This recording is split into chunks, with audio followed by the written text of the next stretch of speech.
Today reading class 10th, section B, subject maths, exercise 5.3. Question 19.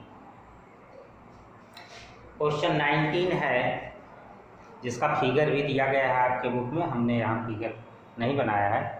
200 logs are stacked in the following manner: 20 logs in the bottom row, 19 in the next row, 18 in the row next to it, and so on. In how many rows are the 200 logs placed, and how many logs are in the top row? Top row या last row कहा जाए तो given क्या है? Given that total logs Sn equal to 200 ये दिया गया है कि 200 लॉग्स जो है वो इस तरीके से रखे गए हैं कि सबसे नीचे जो है वो 20 लट्ठे हैं, उसके ऊपर जो है 19 हैं, उसके ऊपर 18 है, ऐसे क्रम से रखे हुए हैं। तो टोटल लॉग्स हो गए 200 and AP of the number of logs in rows. पंक्तियों में जो लट्ठे दिए रखे गए हैं उनकी एपी 20, 19, 18 डाटा था। Using sum of nth formula Sn equal to m/2 2a plus n minus 1 2b। क्योंकि Sn पता है 200 है, 200 रख दिया, n/2 a भी पता है ap से, फर्स्ट टर्म है, तो 2 into 20 plus n minus 1 into minus 1 तो 19 से 20 अगर माइनस करेंगे तो -1 आएगा। फिर इम्प्लाइड दैट 200 इंटू 2 ट्रांसपोर्ट किया गया है, इधर कोफिशिएंट है, मल्टीप्लाई हो जाएगा, डिनोमिनेटर है न्यूमरेटर हो जाएगा। 200 इंटू 2 इक्वल टू n 40, 22 या 40 और ब्रैकेट ओपन करने पर -n प्लस 1 हो गया। आगे हो गया 400 equal to n 41 minus n, bracket open करने पर n से मल्टीप्लाई होगा, 41 में भी n में माइनस n में भी, तो 41n माइनस n स्क्वायर। अब ऑल टर्म में राइट लेफ्ट साइड ले आया ट्रांसपोर्ट करके, तो n square minus 41 plus 400 equal to 0 standard form में रख दिया भाग के करते हुए करने। Implied that n square minus 25n minus 16n plus 400 equal to 0। Breaking rule से फैक्टराइजेशन कर रहे हैं, इसका एक क्वाड्रेटिक इक्वेशन मिला है, जैसा कि चैप्टर 4 में है, आप पढ़ चुके हैं। तो n कॉमन लेने पर n माइनस 25, ऐसे ही 16 माइनस 16 कॉमन लेने पर n माइनस प्लस का माइनस हो गया, 25 0 फैक्टर बन गया minus 25 and n minus 16 equal to 0। If n minus 25 equal to 0 then n equal to 25, if n minus 16 equal to 0 then n equal to 16। if n equal to 25, अगर number of row जो है 25 है, then number of logs in last row कहें, चाहे आप top कह दें, last ना करके टॉप कहें तब भी सही है। टॉप रो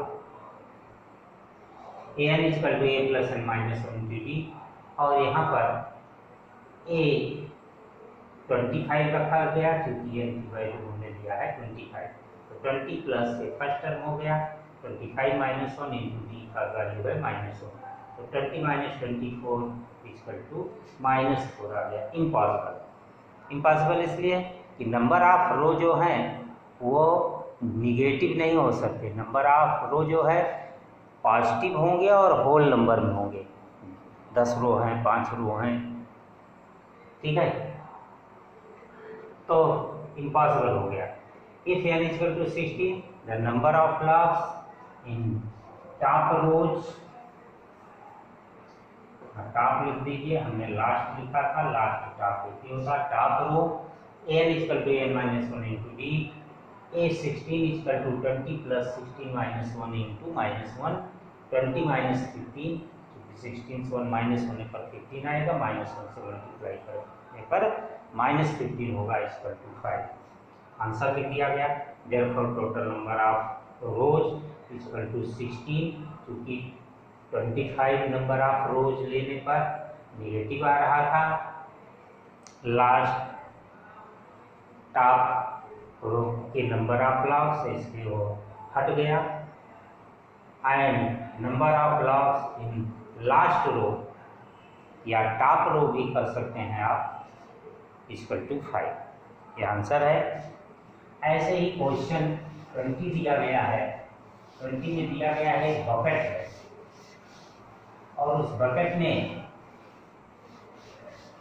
आलू डालने हैं, यानी पोटैटो रेस है।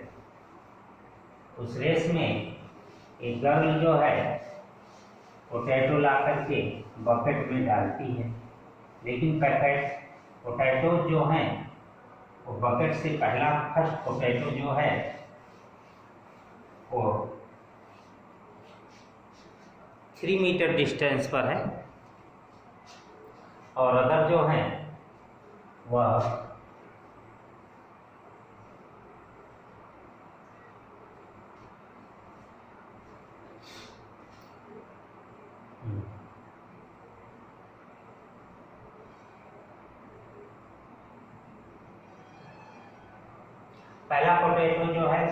5 मीटर डिस्टेंस पर है, यहाँ से 5 मीटर है। अदर जो रखे गए हैं वो 3 मीटर डिस्टेंस पर रखे गए हैं। 3 मीटर है, 3 मीटर है, ऐसे रखे गए हैं डिस्टेंस पर। और ऐसे ही रखे गए हैं कुल total number of potatoes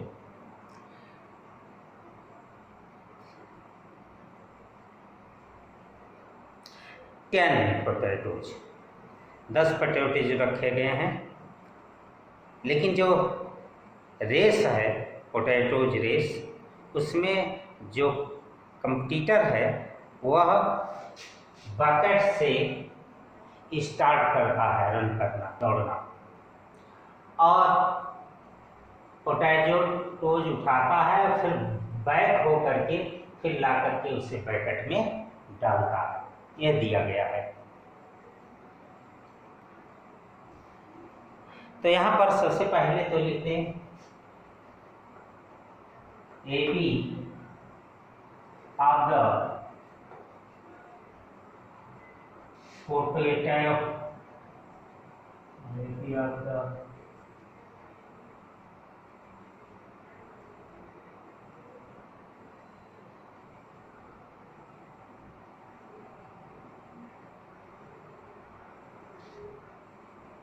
running distance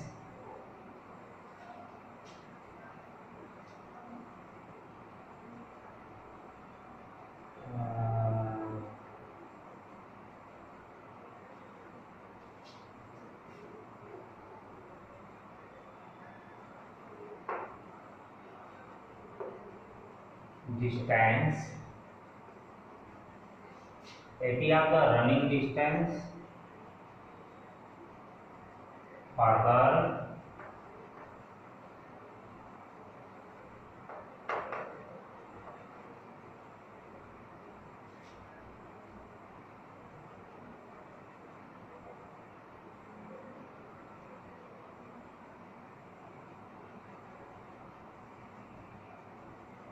or completer।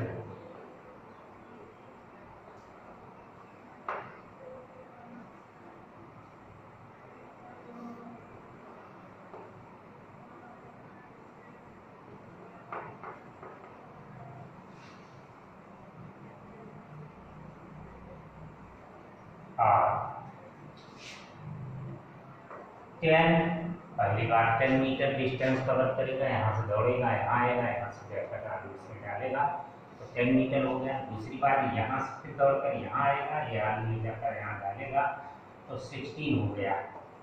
अब इसके बाद 6 इसमें ऐड होगा, 22 हो गया, फिर जाता ऐसे लास्ट तक। नाउ गिवन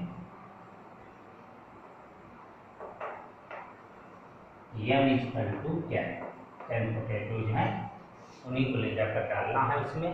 और कितना total distance,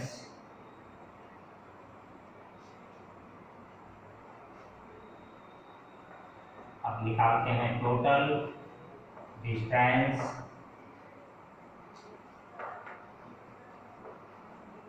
cover the competitor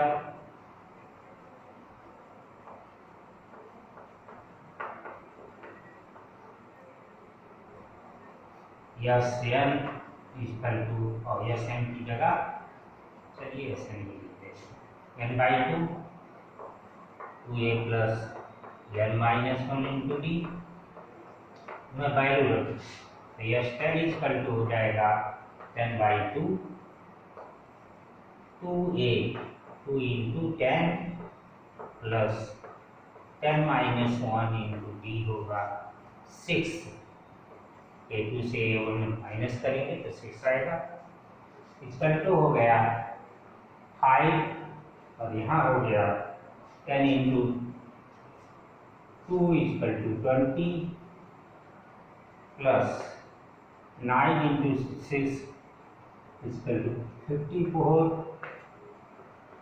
आ गया 5 और यहाँ आ गया 74।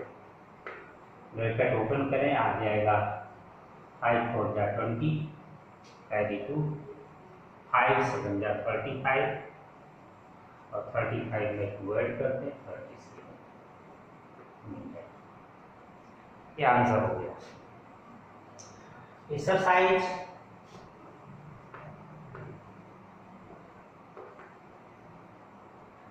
5.4 में एक क्वेश्चन दिया गया है, तो इसमें का भी मैं 2 क्वेश्चन आपको बता देता हूँ। पहला क्वेश्चन दिया है,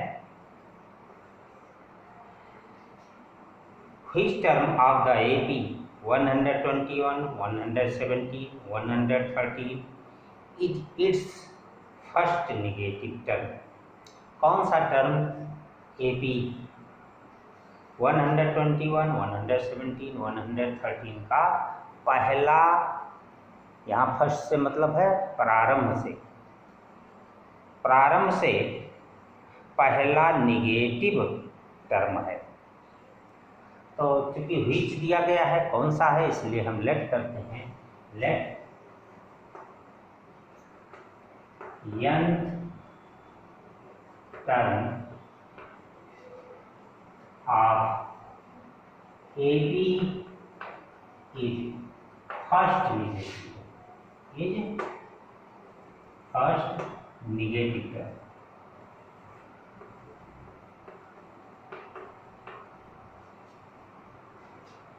first negative term.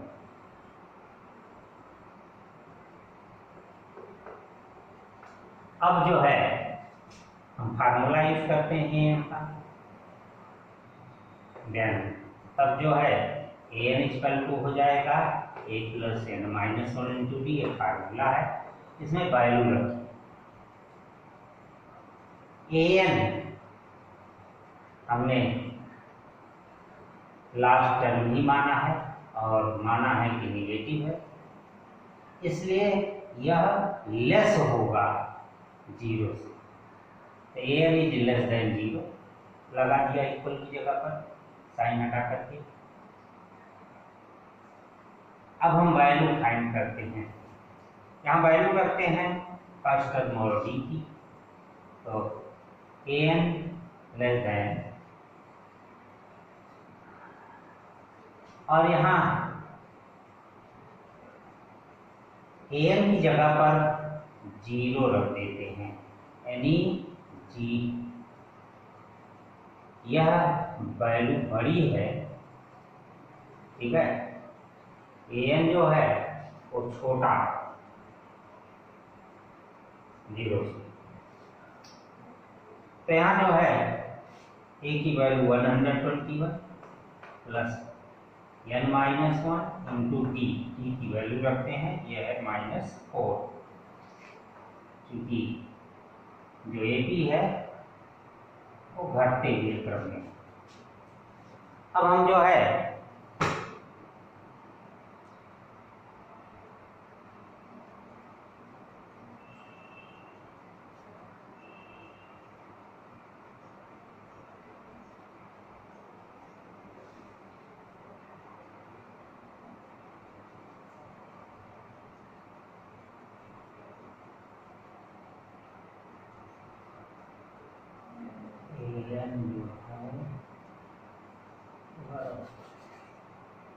when n is less than 0,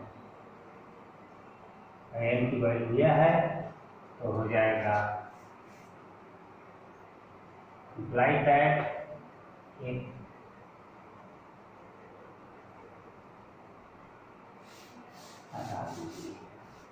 n की वैल्यू लिखते हैं a plus m minus 1 into D is less than 0। a की वैल्यू है 121 प्लस n की वैल्यू पता नहीं है और d की वैल्यू है -4 less than 0। 121 minus 4n plus 4 is less than 0। 125 minus 4n is less than 0। अब 4n उधर कर दे रहे हैं, 125 इज लेस देन 4n,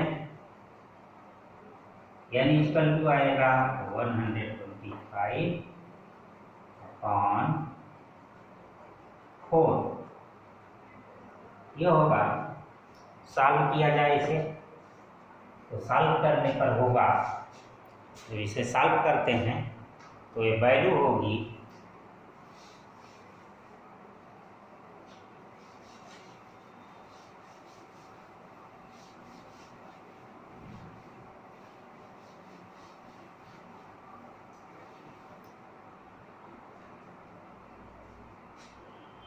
4 3 जा 12, 4 1 जा 4 and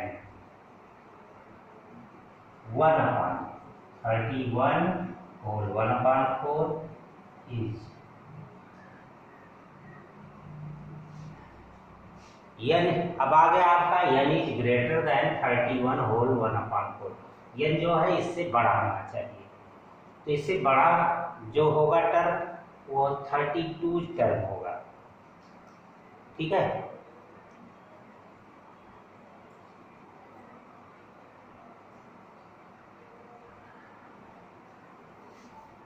Therefore,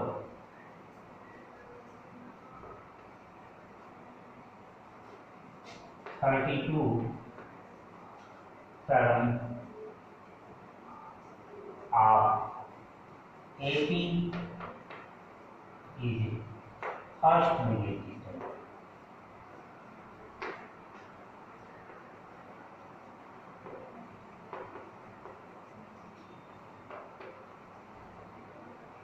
n जो है बड़ा है इससे, तो अगला जो, चूंकि n की वैल्यू होल नंबर में होनी चाहिए, तो यहाँ होल नंबर खाली 31 है, ये तो फ्रैक्शन है, होगा नहीं। तो 31 के अगेन जो नंबर आता है वो 32 होता है, इसलिए n इक्वल टू 32 होगा। ये 1/4 है, चौथाई बार होल नंबर नहीं है, तो 31 के बाद अगला नंबर होल आता है 32, वो होना चाहिए भाई। आप आंसर जा चेक करना चाहें तो आप आंसर निकाल सकते हैं। ये 32 की वैल्यू आप देखिए फर्स्ट नेगेटिव टर्म आएगा। इसमें क्वेश्चन 2 दिया गया है इसी एक्सरसाइज में। क्वेश्चन 2 है the sum of the third and the second term of N 86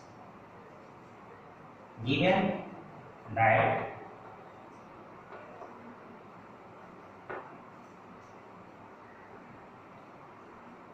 third term and seventh term A3 plus sum of the third and the seventh term of and A7 is equal to 6 दिया है। इन दोनों का सम third और seventh term का ये हो जाएगा a plus 2d और होगा a plus 6d equal to 6। आ गया 2a plus 7d equal to 6। Equation first हो गया। ऐसे ही अगर दिया गया है एंड देयर प्रोडक्ट, इनका जो प्रोडक्ट है A3 और A7 का, and their product is 8, find the sum of 16 term. Product जो दिया है एंड नाउ गिवन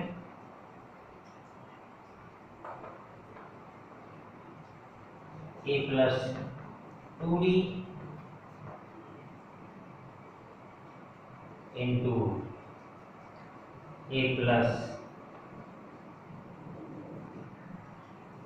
2d आया, a3 की वैल्यू यहाँ होगा 6d इजिकल टू दिया है 8 है।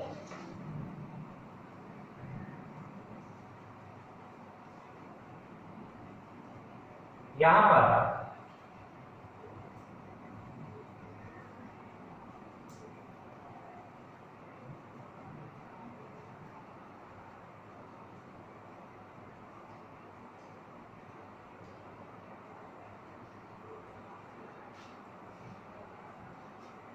आगे सॉल्व करते हैं तो एक इसको मल्टीप्लाई करेंगे a plus 7b plus 2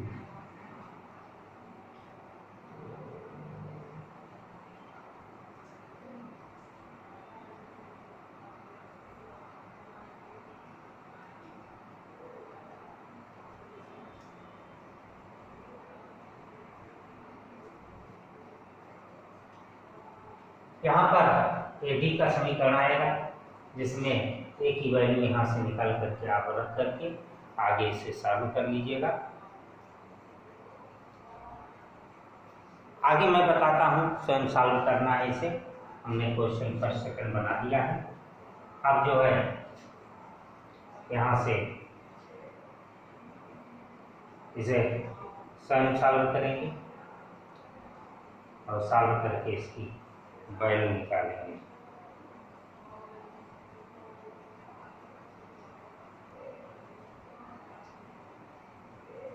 ए और डी की जब ए डी की वैल्यू आ जाएगी तो उससे फाइंड कर लेंगे और ए बी फाइंड करने के बाद यस 16 फाइंड करेंगे।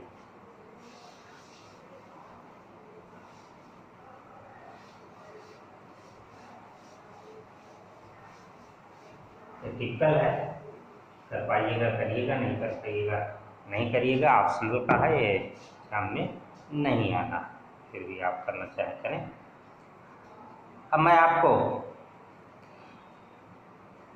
हेल्स थ्योरम बताता हूँ। थ्योरम स्टेटमेंट और या पूरा नाम लिख दें हेल्स थ्योरम स्टेटमेंट।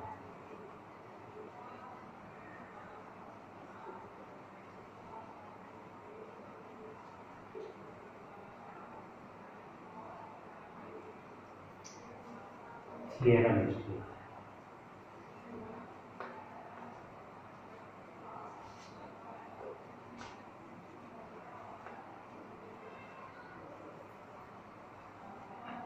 इसे एक अदर नाम भी है और बेसिक प्रोपोर्शनलिटी थ्योरम नाम है इसका।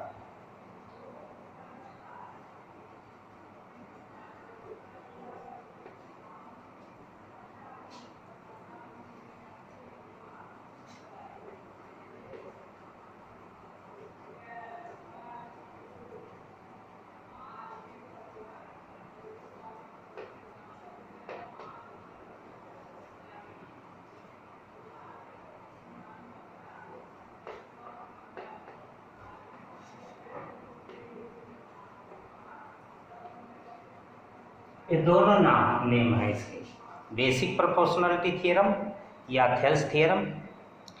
इस थ्योरम में का स्टेटमेंट केवल मैं बता रहा हूँ। इसे वैसे बुक में तो थ्योरम सॉल्व भी किया गया है, पहले आपको सॉल्व भी करना रहता था। इस वर्ष से सॉल्विंग सिस्टम इसका यानी प्रूविंग सिस्टम हटा दिया गया है, केवल इसका यूज है क्वेश्चन में बचा हुआ।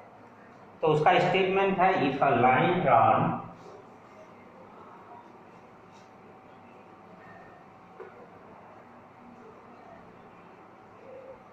if a line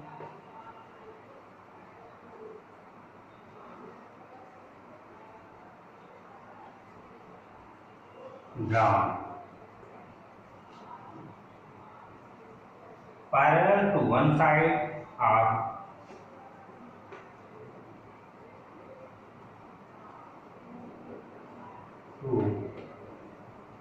one side of a triangle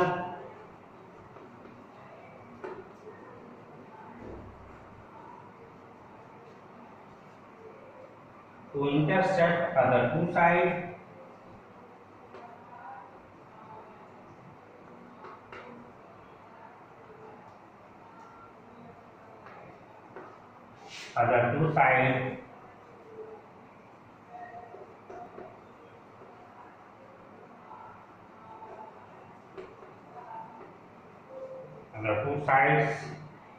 in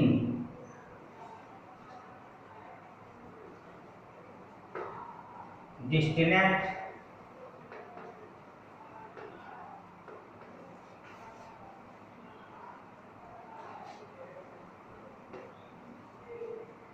points.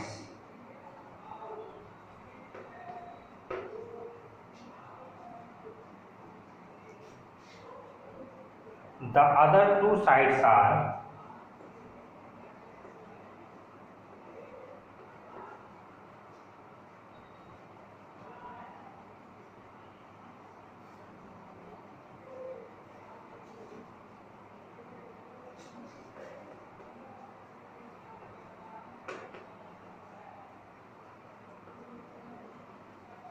divided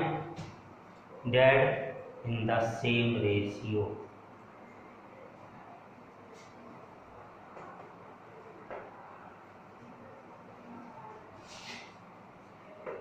In the same ratio.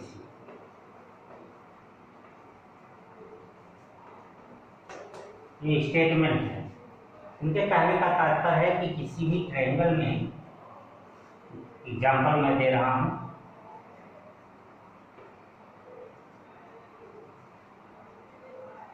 ABC triangle है और यहाँ किसी भी एक साइड पे, ऐसा भी हो सकता है, ऐसा भी, ऐसा भी, दो तीन फिगर दे रहे हैं। यह है PQR है, लेकिन एक ही ट्रायंगल में होगा। यह DEF है,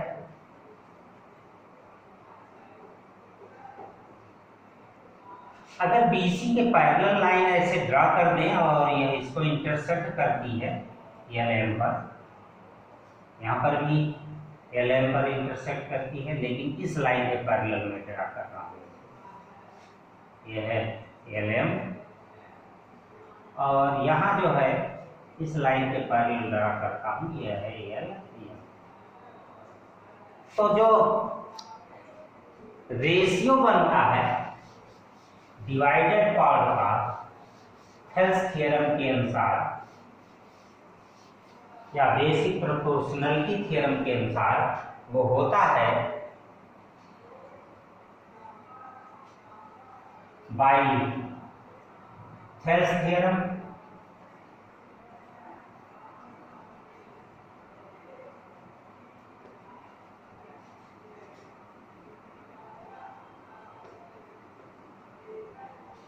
यहां होगा AL by LB is equal to AM by CM। ये पहले का है, फर्स्ट, ये सेकंड है और ये थर्ड है। ये फर्स्ट से है, सेकंड में होगा QL by LB equal to QM by MR।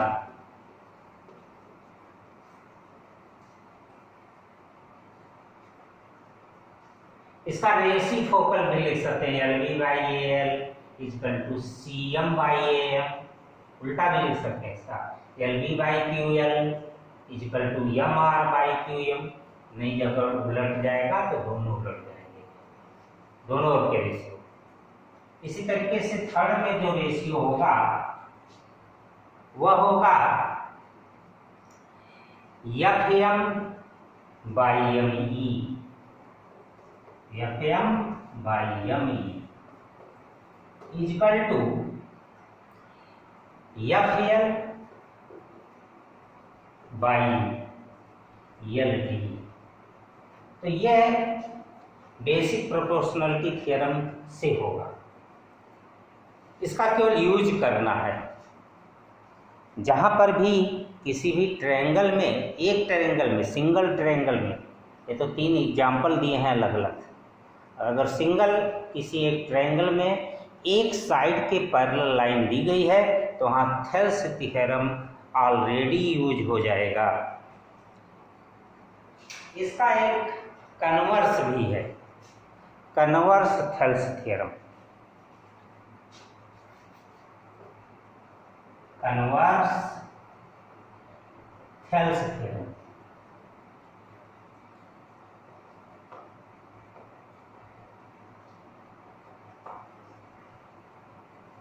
Converse Thales theorem में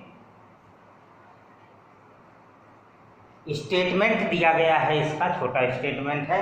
if a line divided any two sides of a triangle, if a line divided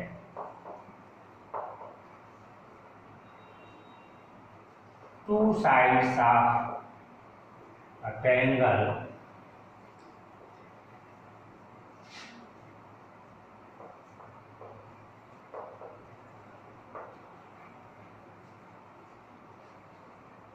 in the same ratio, in the same ratio,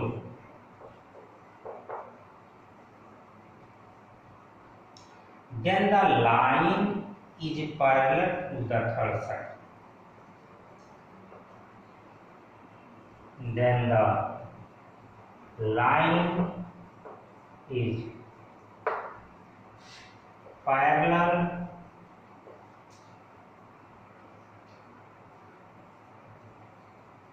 to third side.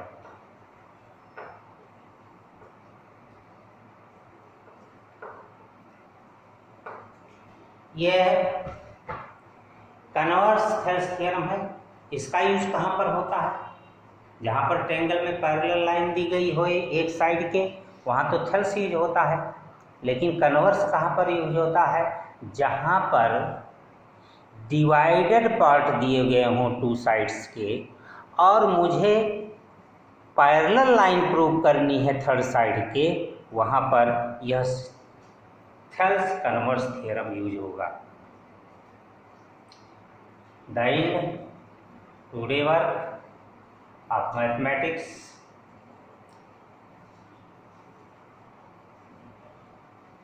Exercise 5.3